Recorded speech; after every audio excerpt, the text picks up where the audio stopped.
సరే, ఈ మధ్య జగన్మోహన్ రెడ్డి గారికి 11 మంది ఎమ్మెల్యేలు ఉన్నప్పటికీ స్ట్రాటజిక్ గా వెళ్తున్నట్టు కనిపిస్తుంది.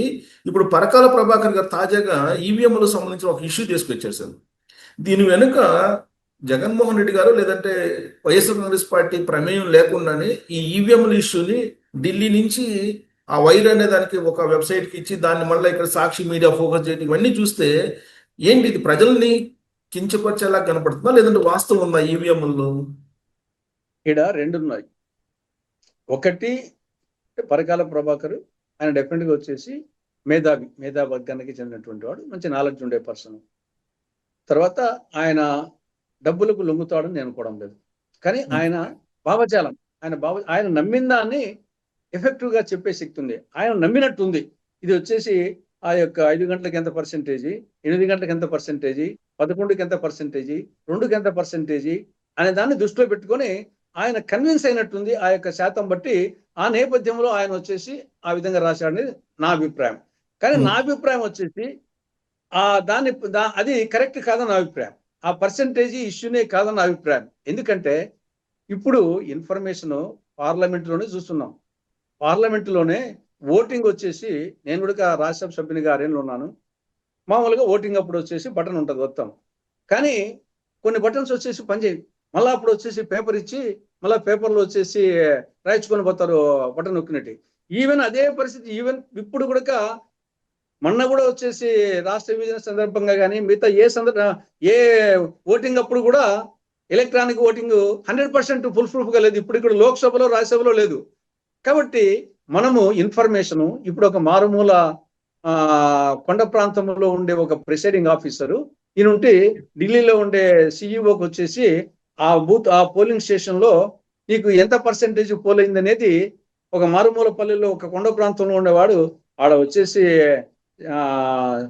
టవర్స్ ఉండకపోవచ్చు ఈయన పోయే లోపల. కాబట్టి మనం 5 గంటలకి ఇచ్చిన ఇన్ఫర్మేషన్ ఎగ్జాక్ట్ 5 గంటలది ఉండదు, 2 గంటలతో 3 గంటలతో ఉంటుంది.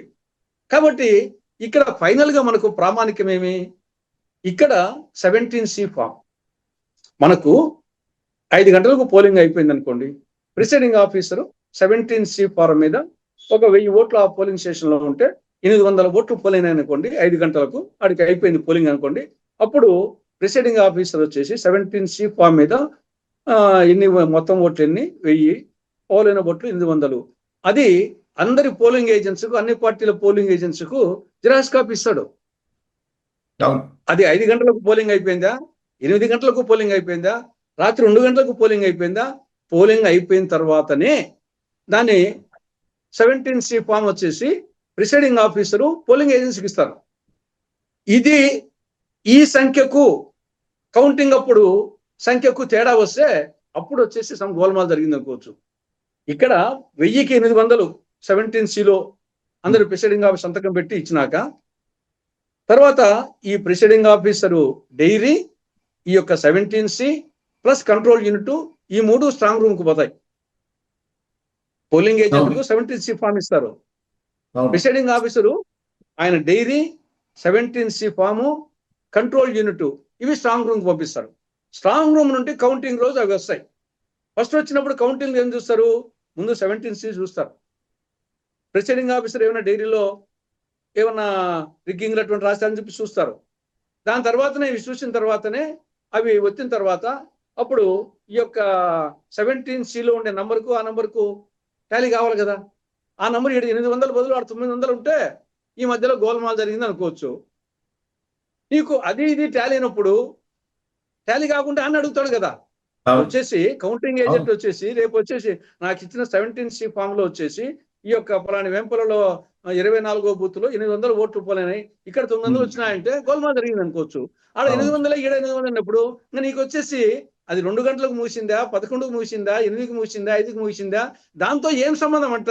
ఆ పర్సెంటేజ్ తో దానికి ఏం సంబంధం? వచ్చేసి నీకు కౌంటింగ్ ఏజెంట్ ఉన్నప్పుడు ఈ యొక్క పోలింగ్ ఏజెంట్ కి ఇచ్చిన 17C ఆ ఫిగర్ 2 ఒకటిగా ఉన్నాయా లేదా, అంతే తప్పనిచ్చేసి.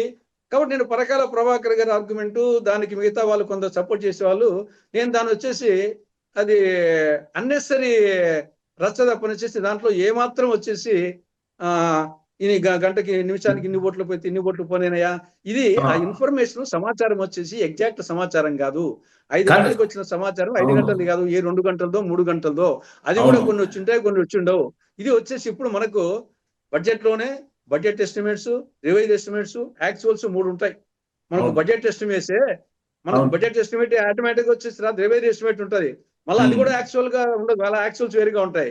మళ్ళీ రివ్యూ ఫైనల్ గా చేస్తారు. యాక్చువల్లే మనకు వచ్చేసి మనకు యాక్చువలే మనకు అవును బడ్జెట్ ఎస్టిమేట్ 3,32,295 కోట్లు ఖర్చు పెట్టాం అని ఈ రోజు మనం 2020 బడ్జెట్.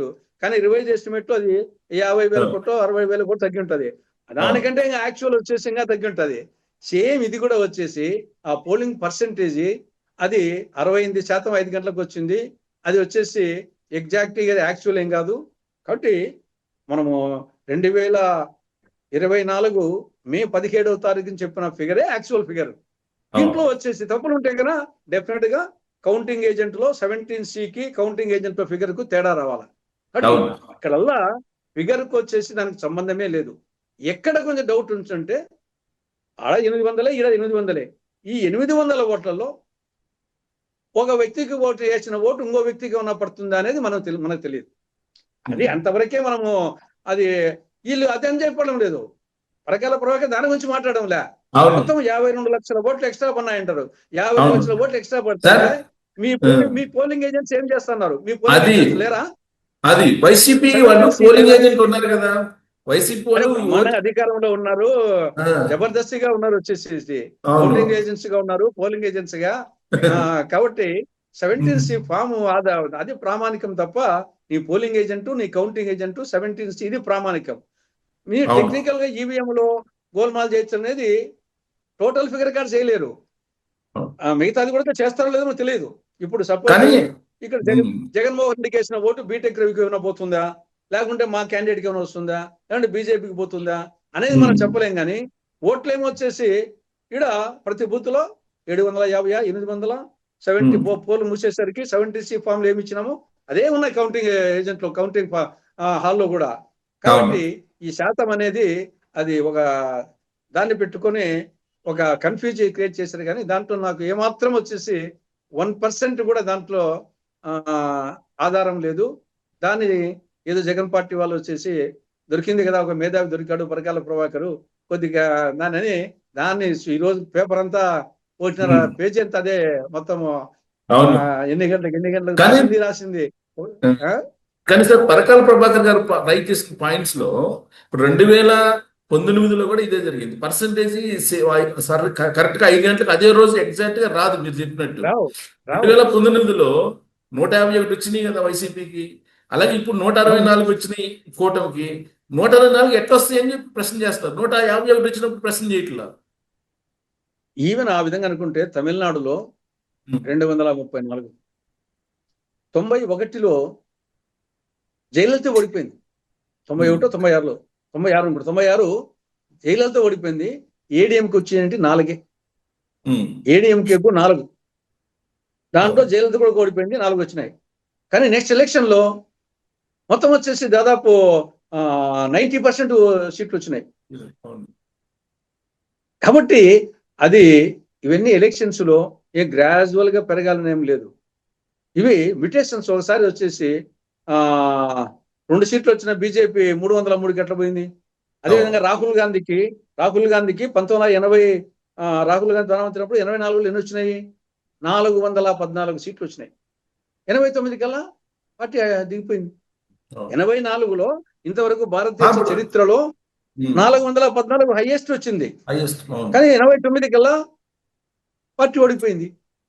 హైయెస్ట్ వచ్చింది, ఓడిపోయింది. అంటే గెలుపోటములు కాకుండా పరకాల ప్రభాకర్ గారి డౌట్ ఏంటంటే పర్సంటేజ్ అనేది ట్రై చేస్తున్నారు ఆయన. 2018 కనుక తెలంగాణ ఎలక్షన్స్ చూసుకుంటే మీరు అబ్జర్వ్ చేస్తే గుర్తు చేసుకుంటే మీకు రెండో రోజు ఇదే దాదాపు 6% 7% పర్సంటేజ్ పెరిగినట్టు అనౌన్స్ చేశారు.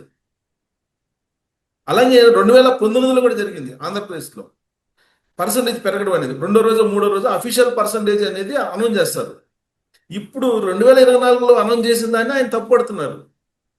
అది ఏదో ఆయన ఏదో హిడెన్ ఎజెండా పెట్టుకొని చేస్తున్నాడు అనేది అనుమానం కదా. అంటే మీరు చెప్పినట్టు జనరల్ గా ఆయనతో పరిచయం బట్టి కొంత ఆయన వచ్చేసి వేదా వర్గానికి కొంత ఉండేది, కానీ మేము చెప్పలేం వచ్చేసి ఒకసారి ఆ కానీ ఆయన యాంగిల్లో ఆయన వచ్చేసి కరెక్ట్ అనుకొని వాదించడొచ్చేమో, కానీ మన యాంగిల్లో కొంత చెప్పుకున్నప్పుడు 17C అనేది ప్రామాణికంగా దీనికి ఏం అవును. అర్థం ఉంది, మనకు ఇన్ఫర్మేషన్ ఎట్లా వస్తుంది మినిట్ టు మినిట్ వచ్చేసి నేను పార్లమెంటులోనే నీకు వచ్చిన 543 మెంబర్స్ లోనే కరెక్ట్ గా లేక మళ్ళా చీటీలు అవును. ఇచ్చి మళ్ళా రాయించుకొని పోతా అంటారు. అవును. ఆనే అట్లా ఉంటే ఏమైనా మారుమూల పల్లెల్లో ఉండే ఇన్ఫర్మేషన్ కానీ వచ్చేసి సార్ 5 మీరు గంటలు అంటేనే 5 గంటలకు వచ్చేసి మొత్తం అది అందులో ఇక్కడ ఏంది ప్రెసిడెంట్ ఆఫీసర్ నుండి రూట్ ఆఫీసర్కి పోవాలా, రూట్ ఆఫీసర్ నుండి ఏఆర్ఓకి పోవాలా, ఏఆర్ఓ నుండి ఆర్ఓకి పోవాలా, ఆర్ఓ నుండి కలెక్టర్కి పోవాలా, కలెక్టర్ నుండి స్టేట్ ఎలక్టరల్ ఆఫీసర్ పోవాలా, ఆ నుండి సిఇఓకి పోవాలా. ఇది ఎంత పర్సెంటేజ్ పోలేంది, ఎక్కడ నుండి పోవాలా, ప్రెసిడెంట్ ఆఫీసర్ కానుండి పోవాలా. అవును. ప్రెసిడెంట్ ఆఫీసర్ ఏ మారుమూల పల్లెల్లో ఇప్పుడు వేంపల్లి మండలంలోనే బోలకొండ చెరువున ఊరుంది, అది అన్న కొండల మీద ఉంటుంది వచ్చేసి, ఇప్పుడు అంతే కొంత కింది దిగి వచ్చారు. ఒకప్పుడు వచ్చేసి ఆసుపత్రి రావాలంటే మోసుకొని రావాల్సిన పరిస్థితి ఉండేది. అటువంటి సార్ పరిస్థితి ఫైనల్ గా అక్కడ ఉండే సార్ ఫైనల్ గా ఇప్పుడు ఇదంతా మైండ్ గా మారటానికి జగన్మోహన్ రెడ్డి గారు వ్యూహాత్మకంగా దీన్ని లైవ్ లో పెడుతున్నారు అని చెప్పి అనిపించట్లేదు. ఫస్ట్ నుంచి ఈవీఎం ట్యాంపరింగ్ అంటున్నాడు, దాని కంటిన్యూషన్ ఇప్పుడు 2 సంవత్సరాల తర్వాత కూడా దీన్ని లైవ్ లో పెట్టడానికి ప్రయత్నమేనా? ఇప్పుడు కోటి విద్యలు కూటి కొరకే కాబట్టి అధికారంలోకి వచ్చేదానికి అతనికి మీడియా ఒకటి చేతిలో ఉంది, తర్వాత వచ్చేసి డబ్బు కావాల్సినంత ఉంది, కాబట్టి ఆ రెండు ఉన్నాయి కాబట్టి అధికారంలో అనుభవించాడు, కాబట్టి కొందరికి పదవులు ఇచ్చారు. తర్వాత లీడర్స్ కూడా డబ్బులు ఉండే లీడర్స్ ఉన్నారు, పదవులు ఉండే లీడర్స్ ఉన్నారు, కాబట్టి న్యాచురల్ గా వచ్చేసి అతనికి ఉండే ప్రతి ఆయుధాన్ని ఉపయోగించుకుంటాడు.